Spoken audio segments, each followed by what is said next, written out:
కోదాడ పట్టణానికి సంబంధించినటువంటి ఉపేంద్రాచారి ఏదైతే సూసైడ్ చేసుకుని చనిపోవడం జరిగిందో మరి వారి యొక్క కుటుంబ సభ్యుల యొక్క అభ్యర్థన మేరకు ఈరోజు కోదాడ పోలీస్ స్టేషన్కు రావడం జరిగింది. తెలంగాణ రాజ్యాధికార పార్టీ పక్షాన ఏదైతే ఆ రెడ్డి అనే పేరు ఏం పేరు చంద్రశేఖర్ రెడ్డి అనేటటువంటి బిల్డరు గత 4-5 సంవత్సరాల క్రితం నుండి తనతో పని చేయించుకుంటూ తన దగ్గర ఒక ఇల్లు కొనుక్కున్న తర్వాత ఇల్లు రిజిస్ట్రేషన్ చేయడంలో డిలే జరగడం, రిజిస్ట్రేషన్ అయిపోయిన తర్వాత ఏదైతే బ్యాంకు లోను అప్లై చేసుకుంటూ వచ్చిన బ్యాంకు లోను కూడా తన ఖాతాలోకి రావడంతో ఆ డబ్బులు ఇవ్వడంలో చేసినటువంటి నిర్లక్ష్యం కావచ్చు, తనతో పని చేయించుకున్నటువంటి సందర్భంలో ఇవ్వాల్సినటువంటి డబ్బుల గురించి అనేక సందర్భాల్లో గొడవ జరిగి యూనియన్లో కూడా మాట్లాడటం జరిగింది.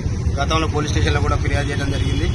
అన్ని జరిగినప్పటికీ కూడా ఉపేంద్రాచారికి రావాల్సినటువంటి డబ్బులు రాకపోవడం, అతను జరగాల్సినటువంటి న్యాయం జరగకపోవడంతో తనకున్నటువంటి మరి ఇబ్బందులతోనే ఆయన మూలంగానే చంద్రశేఖర్ రెడ్డి గారి మూలంగా నేను చనిపోతున్నానని మరి మరణ వాంగ్మూలం కూడా రాసి సూసైడ్ చేసుకోవడం జరిగింది. మరి దాని మీద స్థానిక డీఎస్పీ గారిని కూడా మేము కలవడం జరిగింది, సిఐ గారిని కలవడం జరిగింది. వారు తన కోసం గాలిస్తున్నామని చెప్పడం జరిగింది. చట్ట ప్రకారంగా ఇచ్చిన పిటిషన్ని ఎఫ్ఐఆర్ కూడా చేసినామని తెలిపినారు.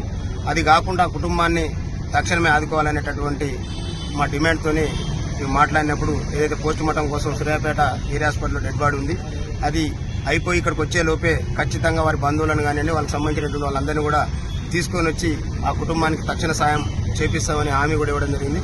లేని పక్షంలో మరి వాళ్ళ ఈ రెడ్డి గారు ఈ రాష్ట్రంలో జరుగుతూ ఉన్నటువంటి అనేక ఇష్యూస్ చూస్తూ ఉన్నాం.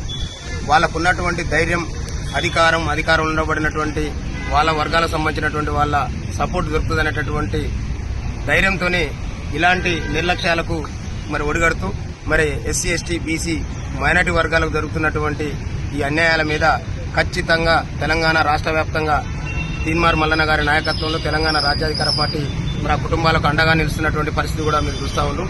ఇక్కడ కూడా ఆ కుటుంబానికి ఆ చంద్రశేఖర్ రెడ్డి ద్వారా జరిగినటువంటి అన్యాయాన్ని మరి ఇక్కడ ఉన్నటువంటి స్థానిక డీఎస్పీ, సిఐ గారు ఇద్దరు కూడా మాకు మరి హామీ ఇవ్వడం జరిగింది.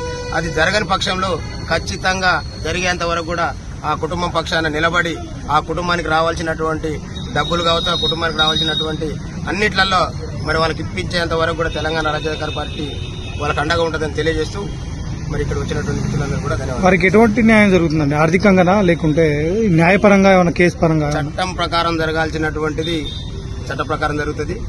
ఇక్కడ తాత్కాలికంగా నష్టపోయినటువంటి కుటుంబానికి సంబంధించినటువంటి ఒక బాబు కూడా ఉన్నారు. వీరికి రావాల్సినటువంటి ఆ యొక్క చంద్రశేఖర్ రెడ్డి ద్వారా రావాల్సినటువంటి ఆర్థిక పరమైనటువంటి విషయాలు లేవు.